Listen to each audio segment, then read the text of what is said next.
Since Russia seized control of Crimea in 2014, Ukraine has vowed to someday take its territory back. For years, that seemed impossible.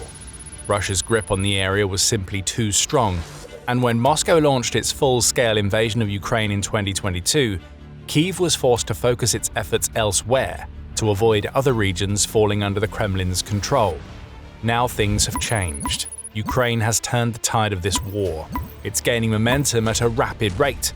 And all of a sudden, the liberation of Crimea no longer seems like a pipe dream, but a very real possibility, as Ukrainian forces are slowly but surely cutting off the connections that link the region to Russia, weakening the Kremlin's stranglehold and potentially paving the way for something far greater. This has been a long time coming. It was over a decade ago that Russian President Vladimir Putin ordered the forceful takeover of the Crimean peninsula.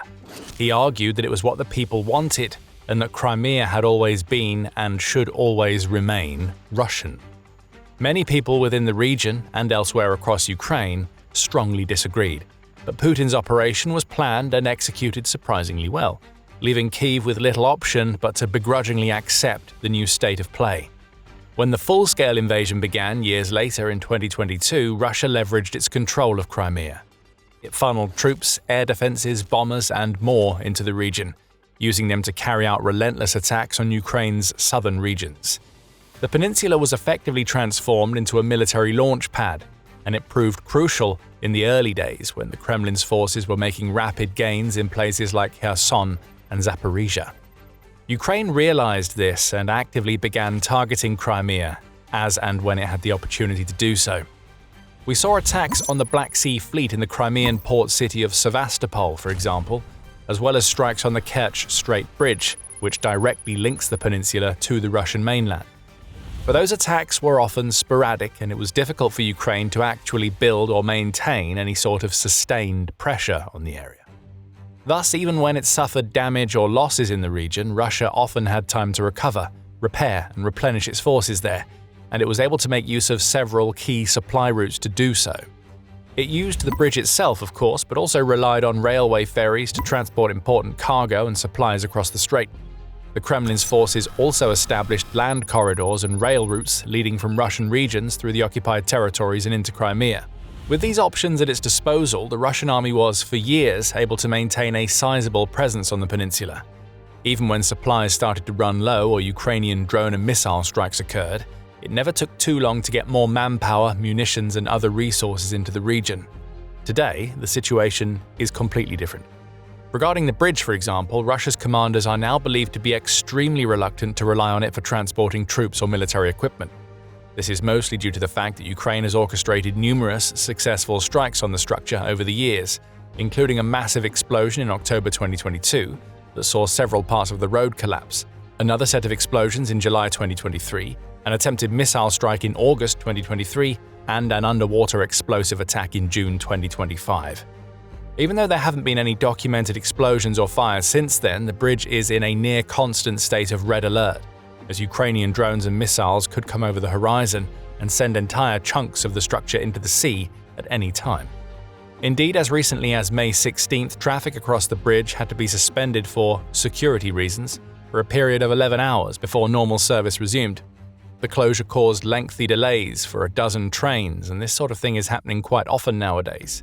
The bridge often has to temporarily suspend operations anytime Ukrainian drones or missiles are seen in and around the Crimean skies. Even without the bridge, Russia was still able to operate numerous railway ferries to move people and goods across the Kerch Strait. So Ukraine started taking them out one by one, and in early April of this year, the final ferry, codenamed Slavyanin, was disabled. Ukraine's military intelligence agency, the GUR, released images of the attack, showing flames and smoke pouring out of the vessel. The very same night, Kyiv's forces also struck the Russian port of Kavkaz, situated in the Krasnodar Krai region, sending a clear message to their enemy that the flow of military supplies across the Kerch Strait would no longer be permitted. Unable to use either the bridge or the waterway, Russia's forces had just one option left. The only way they could get supplies from the mainland to Crimea was through the occupied regions, along the M14 highway, sometimes known as the Mariupol Highway, to be precise.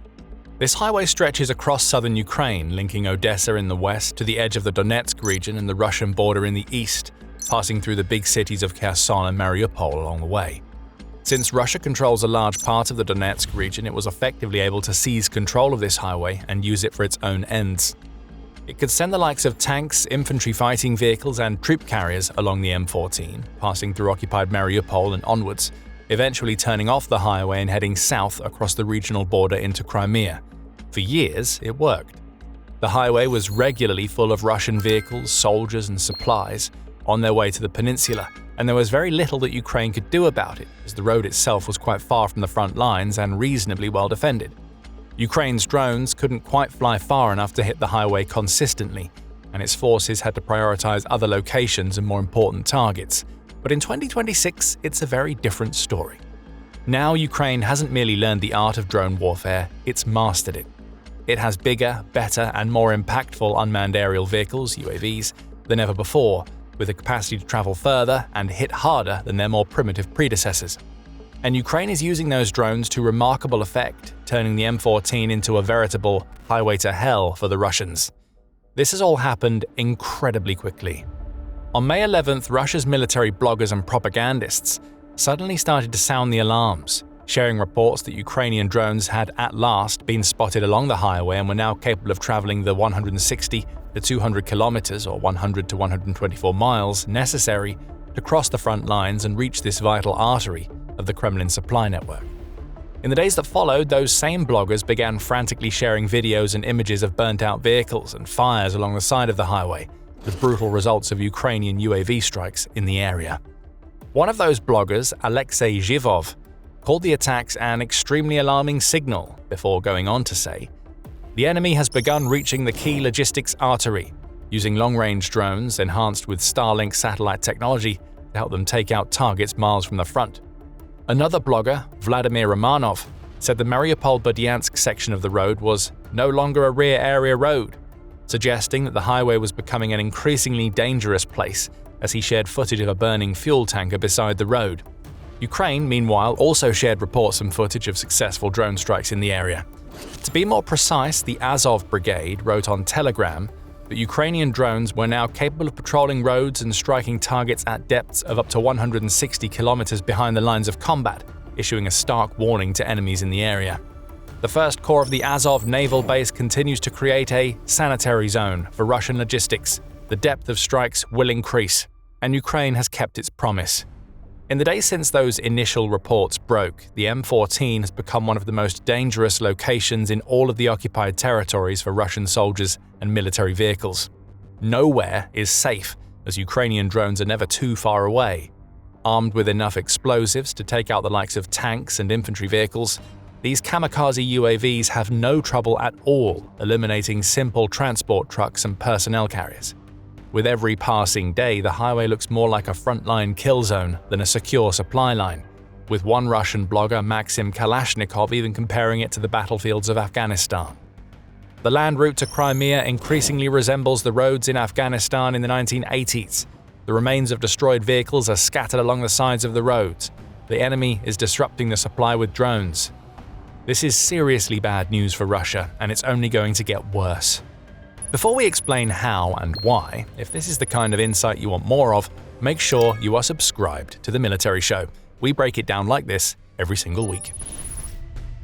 Ukraine's commanders have quite clearly realized that the M14 and adjoining roads are all that Russia has left to get supplies into Crimea, and they are keen to sever those final supply lines by any means necessary.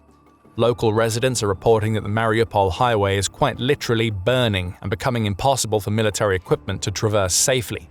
In response, some Russian military bloggers and commanders have been sounding the alarm, urgently calling for stronger defenses and new counter-drone measures to be installed in the area, such as camouflage nets to cover the road and create a barrier between the drones above and the vehicles below. So far, however, there have been no signs of any nets or other drone-proof protections being set up. Instead, the only major development on the Russian side came on May 21st, when Kherson Governor Vladimir Saldo signed a decree to temporarily restrict the movement of freight vehicles along part of what Russia has started calling the Novorossiya or New Russia Highway. Saldo noted, however, that military vehicles are still allowed to travel this route, as well as trucks transporting other essential goods. His decision has been met with confusion, with one Kremlin-affiliated blogger saying that this will make it even easier for Ukraine's drone operators to strike military targets along the highway, as they will no longer have to worry about discerning between military vehicles and civilian ones. The Institute for the Study of War, meanwhile, says that Saldo's decree proves that Ukraine's tactics are working. Saldo's decision to restrict movement along the M14 highway indicates that Ukrainian strikes have made transport along this route much more dangerous and will likely affect Russian logistics along this route within occupied Ukraine. With fewer vehicles on the road, it's not just soldiers in Crimea that stand to suffer, but the region's civilians too. Indeed, we've already reached a point where Russia has been forced to introduce a fuel rationing system for cars in the port city of Sevastopol. There, on May 23rd, news agencies reported that the local governor, Mikhail Razvozayev, revealed that due to unspecified logistical challenges, fuel sales in the city, which is the largest in all of Crimea, have been restricted to just 20 litres or 5.3 gallons per vehicle until the situation improves. In turn, the mood and morale across the peninsula will continue to plummet, and if Ukraine can keep up its intensity, it may soon become utterly unfeasible and unsustainable for Russia to continue relying on the M14 at all. If that happens, the Kremlin will have no options left to safely move supplies into Crimea. From there, all Ukraine has to do is pick off the remaining Russian soldiers and military installations across the region, without having to worry about any damaged or destroyed assets being replaced. This is already happening. A detailed report from the Ukrainian news outlet Novny Live reveals that the Ukrainian defense forces are actively striking air defense systems across Crimea with increased intensity and regularity in recent days, forcing the enemy to relocate the few systems it still has left. Dmytro Pletenchuk, a spokesperson for the Ukrainian Navy, confirmed the country's forces are targeting Russian radars and missile launchers, and there have been numerous reports over the last year in particular of important air defense assets being either damaged or destroyed, including the likes of S-300 and S-400 systems and Nebo-U radars. Pletenchuk says that more windows are opening up for Ukraine's drones and missiles to fly through the skies of Crimea and eliminate additional targets, suggesting that either Russia's remaining defenses are ineffective at stopping the work of Ukraine's defense forces, or there is indeed some kind of shortage. He went on to note that thanks to additional strikes and pressure on the Kremlin's Black Sea fleet, Russia is not sending ships out effectively. Currently, there are 0 units at sea. That means that the Kremlin's forces can't even rely on warships and missile cruisers to help safeguard their stolen land in Crimea. And with fewer air defenses to guard its infrastructure and military installations, Crimea is increasingly vulnerable to aerial attacks. This was confirmed by Ukrainian aviation expert Anatoly Krapchinsky in an interview with NV Radio on May 19th. According to Krapchinsky, Ukraine is starting to see Russian assets in Crimea as easy prey for unmanned assaults, adding that Kyiv is using both aerial and naval drones to wipe out what remains of the Kremlin's coastal defenses. Crimea has become shootable for us. The Russians understand that, although they keep trying to send more electronic warfare and air defense systems there. He went on to argue that as more of these attacks take place, Russia is gradually losing the ability to protect its facilities across the peninsula. He cited the numerous successful strikes on the Belbek airfield, for example, where Ukraine was recently able to take out a Pantsir S-2 air defense system, as well as multiple additional pieces of infrastructure, and has in the past eliminated MiG-31 interceptor aircraft and other important enemy assets. Summing up, the experts said, Crimea has become easy to shoot at, and Ukraine has achieved parity in the airspace there, but now through unmanned systems rather than manned aircraft. But parity is just the start. Ukraine doesn't want to just be on an even footing with Russia in Crimea. It wants to push the enemy out of the territory once and for all. Indeed, Ukrainian President Volodymyr Zelensky has repeatedly expressed his desire to see his country reformed in its entirety, with every piece of land that Russia has seized returned to its rightful owner. That includes not just the territories of Donetsk, Luhansk, Kherson, and Zaporizhia, but Crimea as well. And despite being so far from the front lines, Crimea seems to be turning into one of the easier territories for Ukraine to liberate. Its forces are successfully isolating the area. They're wiping out its defenses, and they're making it almost impossible for Russia to hold. That is a huge problem for Putin, in particular, who made it one of his own personal missions to make Crimea a part of Russia. It was supposed to be part of his legacy, one of the reasons why he'd be remembered as one of Russia's greatest rulers, and for years he thought he'd pulled it off and gotten away with it, and he basked in the admiration of the countless Russian people who have since gone to make homes for themselves in the region or enjoy sunny summer vacations there. Now what Putin thought was his greatest victory is rapidly unraveling into his most embarrassing defeat. Ukraine is wresting back control and effectively holds the future of Crimea in its hands, but it remains to be seen what it decides to do next. Some would like to see a full-scale siege of the territory, with Ukrainian troops marching in and forcefully taking back what's theirs. However, that's unlikely to happen anytime soon. It would be completely at odds with Ukraine's overarching strategy and focus on making the most of the resources at its disposal. An assault on Crimea would involve a huge amount of troops and resources, and it could open up gaps along the front lines for Russia to take advantage of. There's also no clear pathway through to the region just yet. Ukraine would first have to recapture lost land in the Kherson region before pushing onward into Crimea.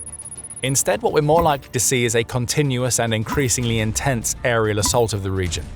More and more drones will be seen hovering over the Mariupol Highway, ready to strike any Russian military vehicles that dare to make the journey.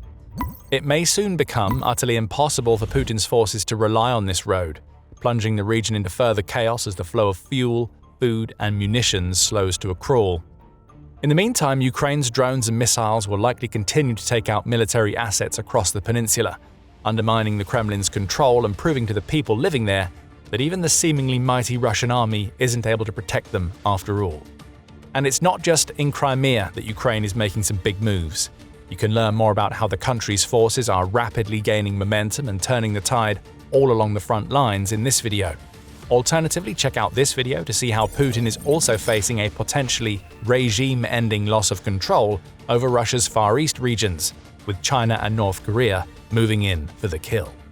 Don't forget to subscribe to The Military Show for more breaking news reports, insights, and analysis about the Russia-Ukraine war and other major conflicts across the globe. And thank you for watching.